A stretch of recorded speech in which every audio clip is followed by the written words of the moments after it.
परली में जननायक को अंतिम विदाई देने के लिए पूरा का पूरा जन सैलाब एकत्रित हो गया है और इस वक्त परली गोपीनाथ मुंडे का पार्थिव शरीर पहुंच चुका है।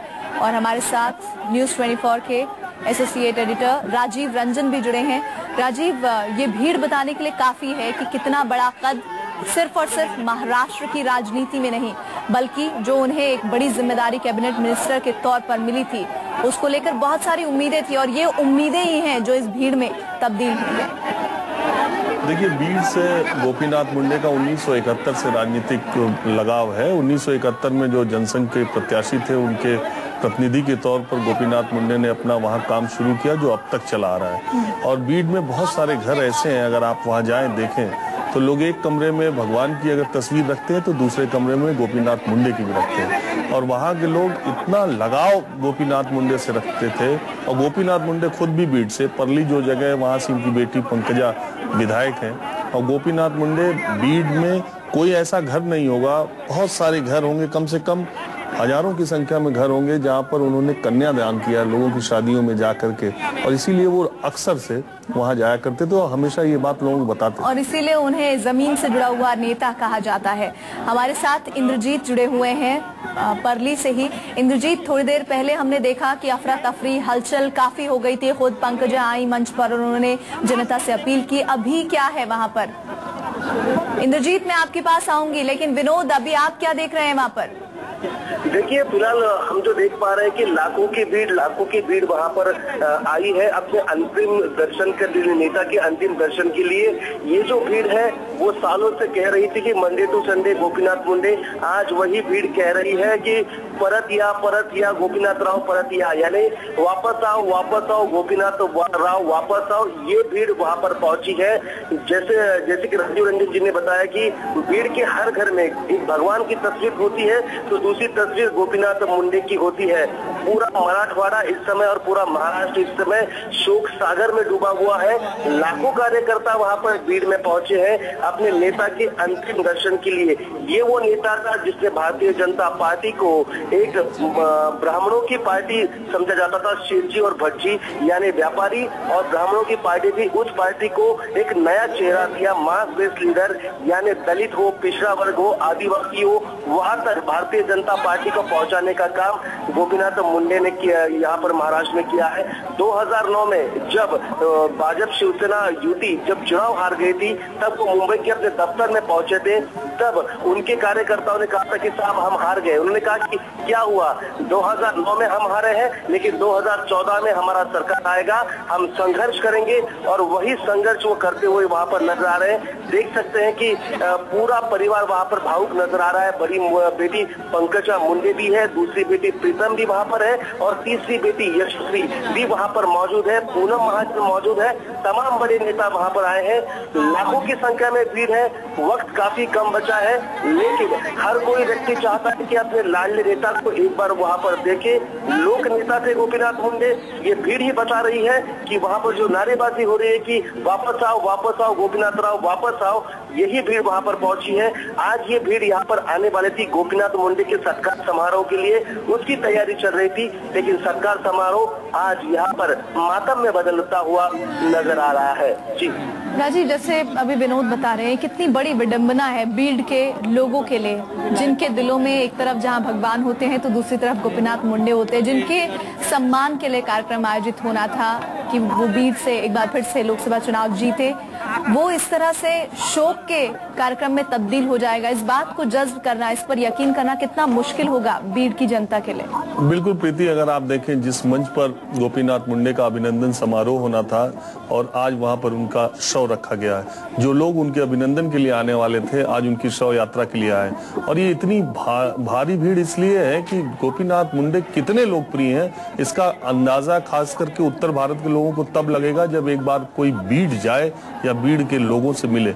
गोपीनाथ मुंडे एक बार हम लोग जब महाराष्ट्र के इलेक्शन में गए थे तब वहां गए थे और इस तरह का उनका मैनेजमेंट है, नीचे के बूथ लेवल या आप कहिए गांव के लोगों तक से उनका सीधा जो कनेक्ट था वो उनको एक जन नायक की छवि देता था। ये उनकी बेटी है पंकजा जो सामने खड़ी है और एक शख्स है जो पीछे अभी इस वक्त तस्वीरों में नहीं है, प्रकाश महाजन।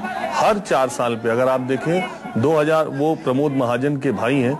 2004-06 में उन्होंने 2005 में प्रमोद महाजन की मृत्यु हुई। उसके बाद 2010 में प्रवीण महाजन की और 2014 में गोपीनाथ मुंडे के। पहले 2 भाइयों को खोया, अब बहनोई को खोया। प्रकाश महाजन भी वहां पर मौजूद है।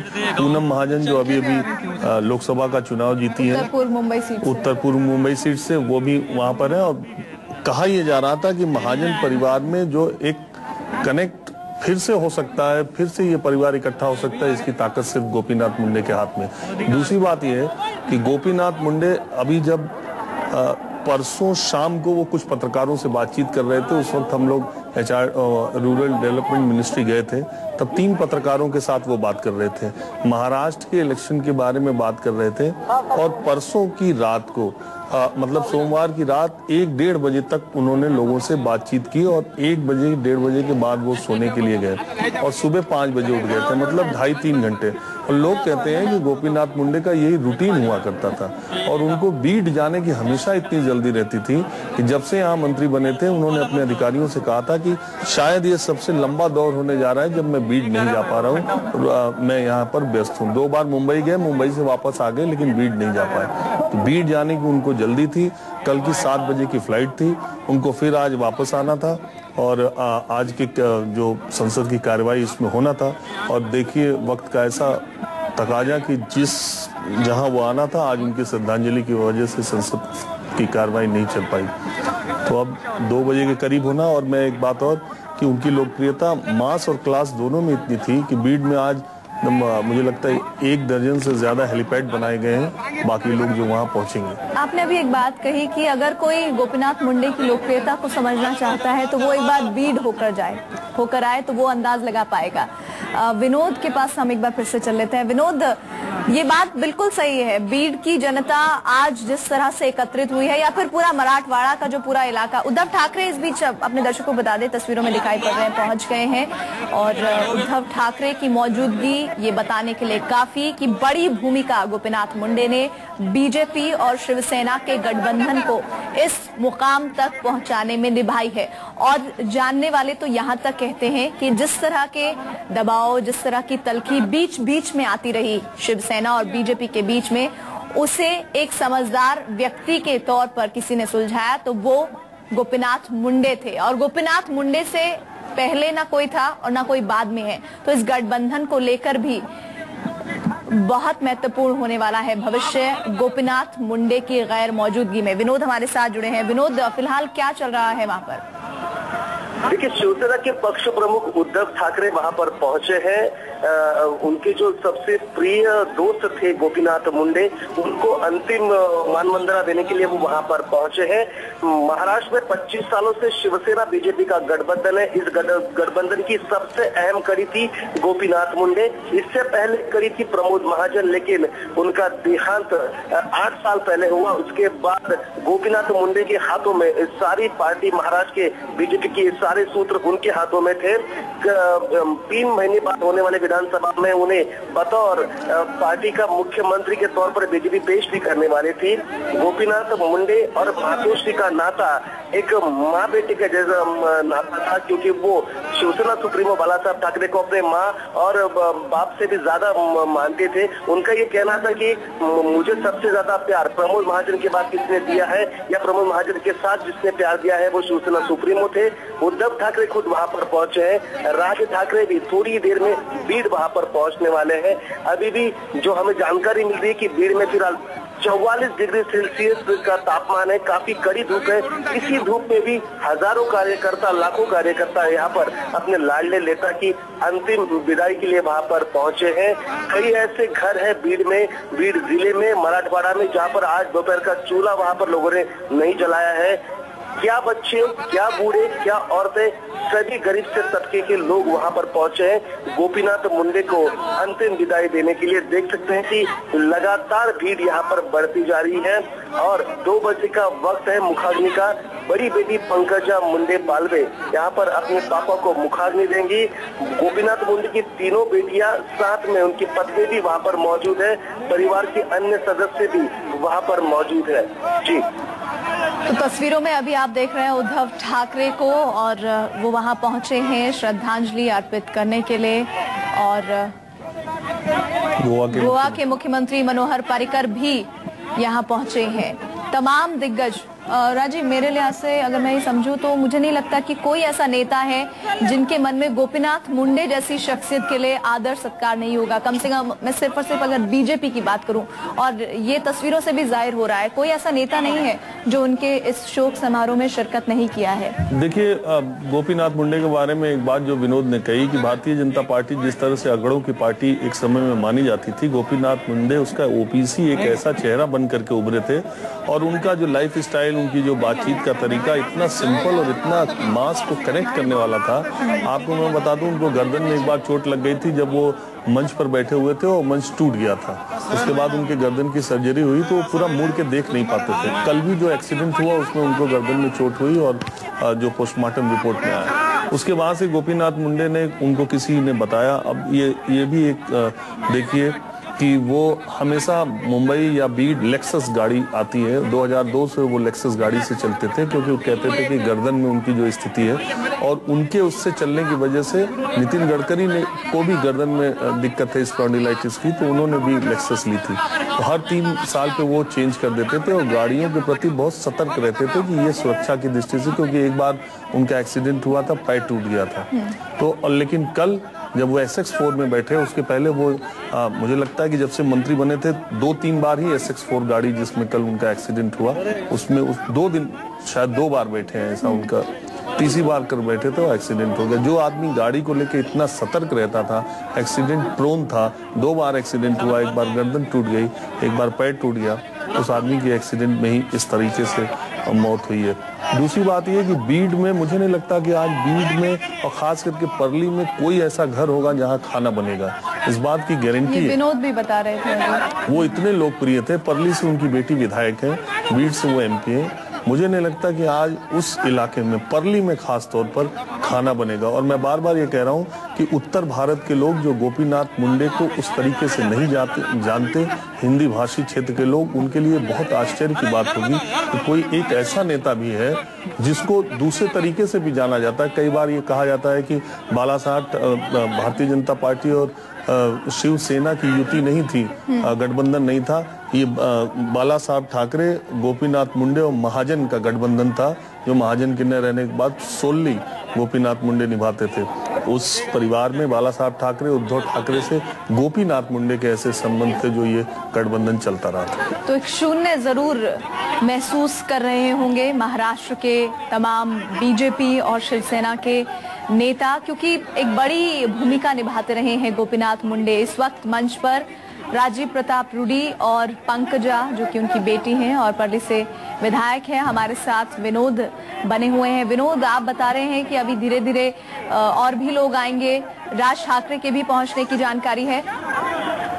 देखिए, राज ठाकरे भी थोड़ी देर में पहुंचेंगे। उद्धव ठाकरे फिलहाल पहुंच चुके हैं। डॉक्टर हर्षवर्धन केंद्रीय मंत्री और भी दूसरे बीजेपी के शासित राज्यों के मुख्यमंत्री वहां पर पहुंचने वाले हैं। हम आपको गोपीनाथ मुंडे का किस्सा बताना चाहते हैं कि बात थी जब यूपी सरकार के जब कार्यकाल के दौरान गोपीनाथ मुंडे महाराष्ट्र के उप मुख्यमंत्री और गृह मंत्री थे।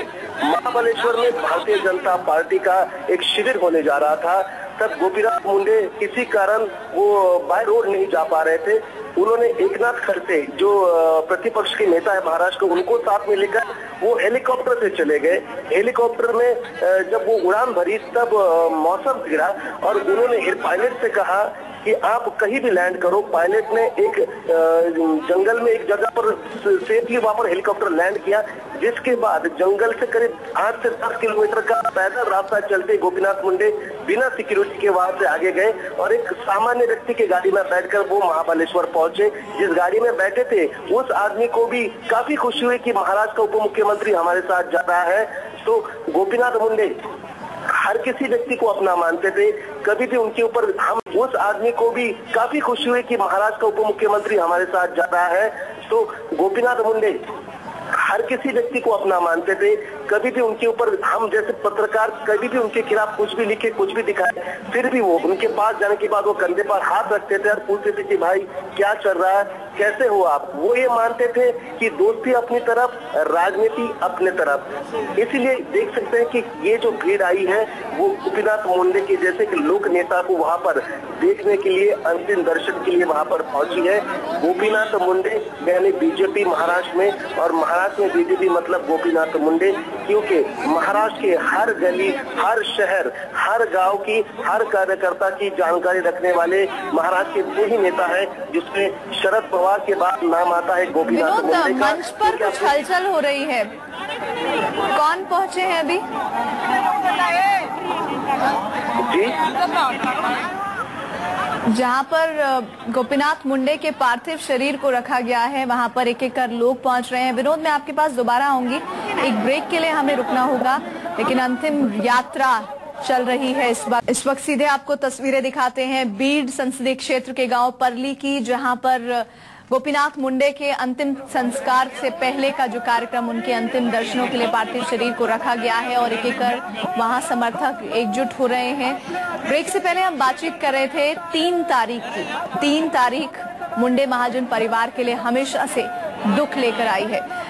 राजीव, मैं बात कहूँ प्रमोद महाजन की, प्रवीण महाजन की और अब खुद गोपीनाथ मुंडे की, मुंडे महाजन परिवार पारिवारिक संबंध है और 3 तारीख इन लोगों के लिए हमेशा से ही दुख की वजह बनी है। बिल्कुल, अगर आप देखिए प्रमोद महाजन की 3 मई 2006 को 3 मई 2006 को उनका निधन हुआ, फिर 2010 में प्रवीण महाजन का निधन हुआ, 3 मार्च और 3 जून को गोपीनाथ मुंडे का, और 4-4 साल का अंतराल भी रहा।